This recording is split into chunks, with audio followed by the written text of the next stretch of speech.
Please subscribe Sadhguru Sai Creations.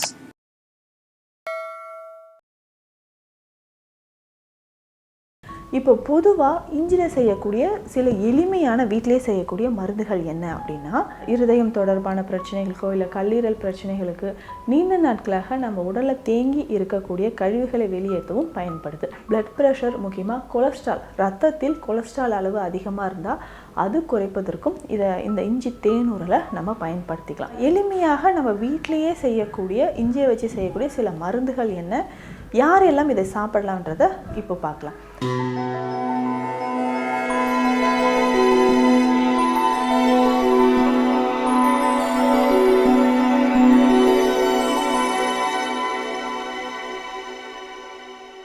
Sadhguru Sai creation viewers அனைவருக்கும் வணக்கம். நான் டாக்டர் நித்யா, சித்தா ஃபிசிஷியன்.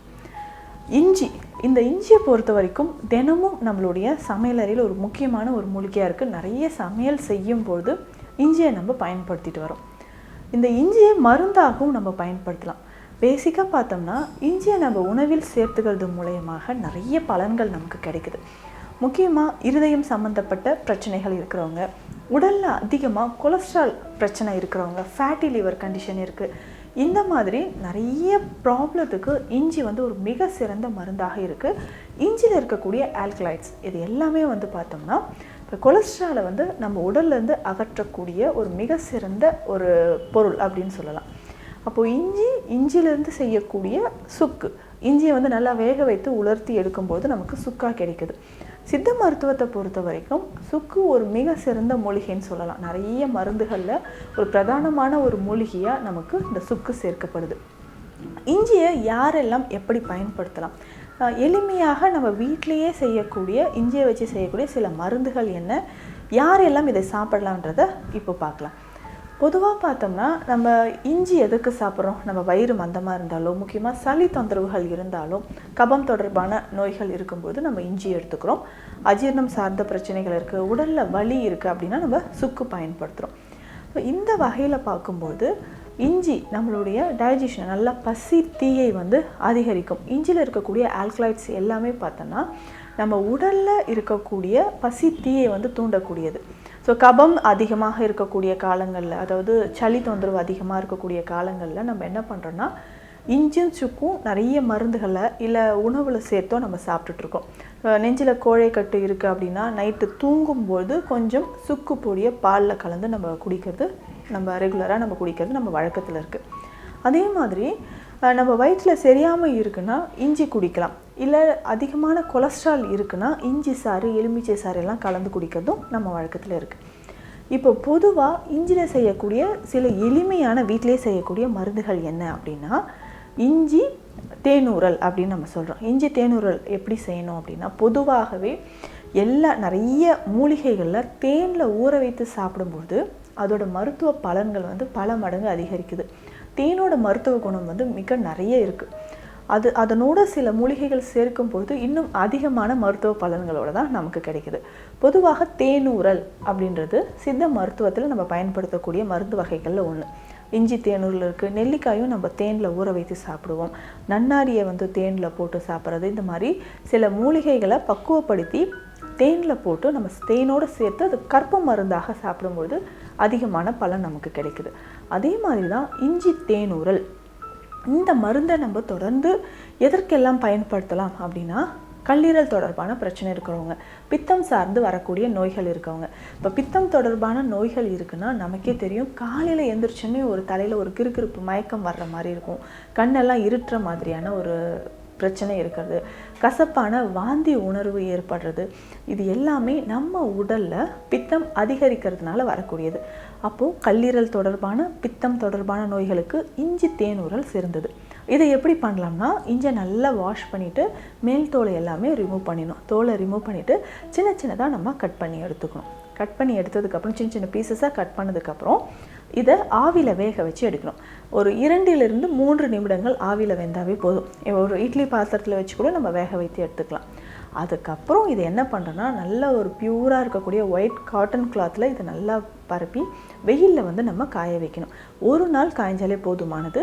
இதை எடுத்து நம்ம தேனில் கலந்து எடுத்து பக்குவப்படுத்தி வச்சுக்கலாம். ஸோ ஸோ இதை தொடர்ந்து ஒரு நாளைக்கு ஒரு சின்ன சின்ன பீசஸாக இருந்தால் 5 துண்டுகள் வரைக்கும் நம்ம சாப்பிடலாம். தேனோடு சேர்த்து இந்த 5 பீசஸ் 5 சின்ன சின்ன துண்டுகள் இஞ்சியை நம்ம காலையில் வெறும் வயிற்றில் சாப்பிட்டுட்டு வந்தோம்னா உடலில் அற்புதமான பல நன்மைகள் நமக்கு உண்டாகுது. காலையில் இதை சாப்பிட்டுட்டு கொஞ்சம் வெதுவெதுப்பான தண்ணியை குடிச்சிட்டு நம்ம யோகா பயிற்சிகள் செய்கிறோம், இல்லை எக்ஸசைஸ் பண்ணுறோம், இல்லை வாக்கிங் போகிறோம் அப்படின்னா இதை பயன்படுத்தலாம். அளவுக்கு அதிகமான நிறைய பலன்கள் நமக்கு கிடைக்குது. இதனால் சர்க்கரை நோயாளிகளுக்கு நல்லது. பிளட் ப்ரெஷர், முக்கியமாக கொலஸ்ட்ரால், ரத்தத்தில் கொலஸ்ட்ரால் அளவு அதிகமாக இருந்தால் அது குறைப்பதற்கும் இந்த இஞ்சி தேனூரலை நம்ம பயன்படுத்திக்கலாம். அடுத்து ரொம்ப சிம்பிளான இன்னொரு ஹோம் ரெமெடி என்னென்னா இஞ்சி சுரசம் அப்படின்னு சொல்கிறோம். சுரசம் அப்படின்னா சூடாக இருக்கக்கூடிய ஒரு மண் பாத்திரத்திலோ இல்லை இரும்பு பாத்திரத்திலோ நம்ம எடுத்து வைத்திருக்கக்கூடிய மூலிகைகளை அதில் ஊற்றி அந்த மருந்தாக நம்ம எடுக்கிறது. அதே மாதிரி தான் இந்த இஞ்சி சுரசம் நம்ம பயன்படுத்திக்கலாம். இந்த இஞ்சி சுரசத்தில் இஞ்சி தோல் நீக்கிட்டு அதை அரைத்து திக்காக தண்ணீர் ரொம்ப சேர்க்காம சாறு மட்டும் எடுத்து வச்சுக்கணும். இந்த சாறு கூட கொஞ்சம் பாதி அளவுக்கு எலுமிச்சை சாறு கலந்துக்கணும். இப்போ இஞ்சி சாருக்கு பாதி அளவு எலுமிச்சை சாறு கலந்து நம்ம வச்சுக்கணும். இது ஒரு மண் சட்டியை அடுப்பில் வச்சு வெறும் மண் சட்டியை மட்டும் கொஞ்சம் நேரம் அடுப்பில் வச்சுருக்கணும். ஸோ மண் சட்டி நல்லா சுட்டதுக்கப்புறம் இந்த இஞ்சி சாரும் எலுமிச்சை சாரும் அந்த சட்டியில் ஊற்றிட்டு உடனே நம்ம ஸ்டவ்வை ஆஃப் பண்ணிடணும். இதுதான் நம்ம இஞ்சி சுரசம் அப்படின்னு சொல்கிறோம். இது லேசான சூட்டில் இருக்கும்போது இதில் கொஞ்சம் தேன் கலந்துக்கணும்.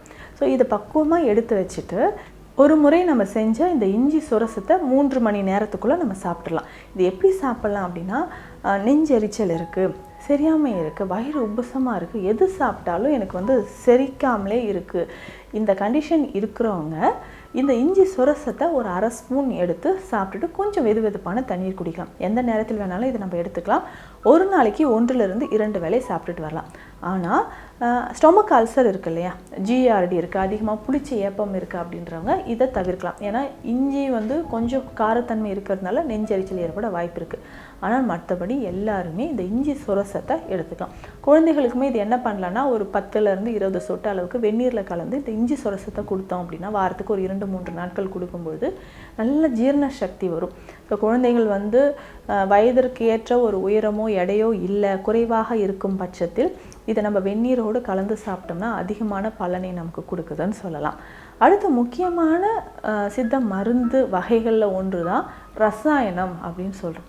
ரசாயனம் அப்படின்னா பொதுவாக என்னென்னா மூலிகை உலர்ந்த மூலிகைகளோ இல்லை பச்சையாக இருக்கக்கூடிய மூலிகைகள் பாவனை செய்து எடுத்ததை என்ன பண்ணுறோம் அப்படின்னா, கருப்பட்டியோ இல்லை வெல்லத்தோடையோ இல்லை நாட்டு சர்க்கரையோடய சேர்த்து நல்லா இடித்து எடுத்து பக்குவப்படுத்தி வைக்கிறது தான் ரசாயனம் அப்படின்ற மருந்துகள்.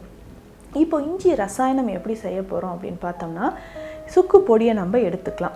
இல்லைன்னா சுக்கு பொடி இல்லாத பட்சத்தில் இஞ்சி தான் நமக்கு இருக்குன்னா, இஞ்சி நல்லா தோல் சீவி எடுத்துட்டு நெய்யில் பொன்னிறமாக வறுத்து எடுத்து வச்சுக்கணும். இதை பேஸ்ட்டு மாதிரி அரைச்சிக்கலாம். இதனோட நிறைய மூலிகைகள் நம்ம சேர்க்க போகிறோம். தேவைக்கு ஏற்ப மாதிரி சேர்த்துக்கலாம். மிளகு, சீரகம், ஓமம், பெருங்காயம், அதிமதுரம், அக்ரஹாரம், அதிவிடயம், கோஷ்டம், முக்கியமாக பார்த்தோம்னா வால்மிளகு, இந்த மூலிகைகள் எல்லாமே சேர்த்து எந்த அளவு சேர்க்கணும் அப்படின்னா, இஞ்சிக்கு ஒரு பாதி அளவு மற்ற மூலிகைகள் எல்லாமே சேர்த்தா போதும்.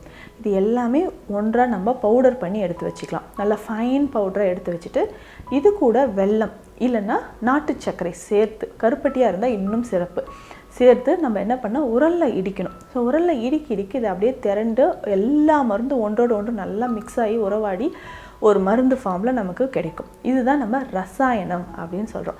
சித்த மருத்துவத்தில் நிறைய ரசாயன வகை மருந்துகள் இருக்குது. ஸோ இதில் திப்பிலி ரசாயனம் லங்ஸில் இருக்கக்கூடிய ப்ராப்ளத்துக்கு ரொம்ப நல்லது. அதே மாதிரி தான் நம்ம இஞ்சி ரசாயனம் சொல்கிறோம். இந்த மருந்தும் பார்த்தோம்னா இருதயம் தொடர்பான பிரச்சனைகளுக்கோ இல்லை கல்லீரல் பிரச்சனைகளுக்கு நீண்ட நாட்களாக நம்ம உடலில் தேங்கி இருக்கக்கூடிய கழிவுகளை வெளியேற்றவும் பயன்படுது. இதையே நம்ம லேகியமாகவும் செஞ்சுக்கலாம். இப்போ நான் சொன்ன இந்த மூலிகைகள் இருக்கு இல்லையா, இதை அப்படியே லேகியமாகவும் நம்ம செஞ்சுக்கலாம். அதே மாதிரி இஞ்சி பவுடர் எடுத்துகிட்டு அதோட இந்த மூலிகைகள் எல்லாமே சேர்த்து என்ன பண்ண போகிறோம் அப்படின்னா, நெய் விட்டு நம்ம கிளறிக்கிட்டே வரணும். ஒரு சைடு நம்ம கருப்பட்டியோ இல்லை நாட்டு சர்க்கரையோ பாகு காய்ச்சி எடுத்து வச்சுக்கணும். நல்லா திக்காக இருக்கக்கூடிய பாகில் நம்ம எடுத்து வச்சுருக்கிற இந்த மூலிகை பொடிகளை போட்டு கிளறிக்கிட்டே வரணும். கொஞ்சம் நெய் கைவிடாமல் கிளறிட்டு நெய்யும் விடணும். கடைசியாக நம்ம என்ன பண்ணணும், கொஞ்சமாக தேன் சேர்க்கணும். ஸோ நெய், தேன், அந்த பாகு கருப்பட்டியோட பாகு, இதில் அந்த மூலிகைகள் எல்லாமே சேர்த்து நல்லா பக்குவமாக நல்லா கிண்டிக்கிட்டே வந்தோம்னா லேகியம் மாதிரி நமக்கு கிடைக்கும். இதுதான் நம்ம வந்து இஞ்சி லேகியம் அப்படின்னு சொல்கிறோம். ஸோ இந்த மருந்துகளை நம்ம ஒன்ஸ் நம்ம செஞ்சு எடுத்து வச்சிட்டோம்னா எப்போல்லாம் நமக்கு வந்து வயிறு சம்மந்தப்பட்ட பிரச்சனைகள் இருக்குது, முக்கியமாக சிறுநீரக பிரச்சனைகள் நோயாளிகள் இருக்கிறவங்க, யூரினரி ட்ராக் இன்ஃபெக்ஷன் இருக்கிறவங்க, நம்ம உடலில் அடிக்கடி தோல் சார்ந்த பிரச்சனைகள் வருது அப்படின்றவங்க இந்த இஞ்சி சம்மந்தப்பட்ட இந்த மருந்துகளை தொடர்ந்து எடுத்துகிட்டு வரலாம். தொடர்ந்து அப்படின்னா எவ்வளவு நாள் எடுக்கணும்? ஒரு 48 நாட்கள் எடுத்தால் போதும். இந்த இஞ்சி லேகியத்தை ஒரு நாளைக்கு ஒரு வேளை எடுத்தாலே போதுமானது. இது வந்து உணவுக்கு பின் நம்ம எடுக்கிறது தான் நல்லது, வெறும் வயிற்றில் எடுக்க வேண்டாம். சாப்பிட்டதுக்கப்புறம் நம்ம டெய்லி வந்து ஒரு 2 to 3 கிராம் அளவுக்கு இந்த நெய்யோ இந்த ரசாயனமோ நம்ம சாப்பிட்டுட்டு வந்தோம்னா நமக்கு ஒரு நல்ல பலனை கொடுக்குதுன்னு சொல்லலாம். எப்பவுமே பாடி வந்து டயர்டாக இருக்குது, அசதியாக இருக்குது, கொஞ்சம் வேலை செஞ்சாலே எனக்கு மூச்சு வாங்குது, உடலில் வந்து அனிமியா ரத்த சோகை இருக்குது அப்படின்றவங்க எல்லாருக்குமே இந்த இஞ்சி சம்மந்தப்பட்ட இந்த மருந்துகள் எடுக்கும்போது ஒரு நல்ல பலனை கொடுக்குதுன்னு சொல்லலாம். இந்த பதிவில் இஞ்சியோட மருத்துவ பலன்கள், ரொம்ப எளிமையான முறையில் வீட்டிலேயே நம்ம இஞ்சியை வச்சு செய்யக்கூடிய மருந்துகள் என்ன, இல்லை இதை தாண்டி வேறு ஏதாவது பிரச்சனைகள் இருந்தாலும், உடல் உபாதைகள் செரிமானம் சம்மந்தப்பட்ட பிரச்சனைகள் இருந்தாலும் அதற்கேற்ற சித்த மருந்துகளும் இருக்குது. இந்த பதிவு எல்லாருக்குமே பயனுள்ளதாக இருக்கும்னு நம்புகிறேன். மீண்டும் அடுத்த பதிவில் சந்திக்கிறேன். நன்றி.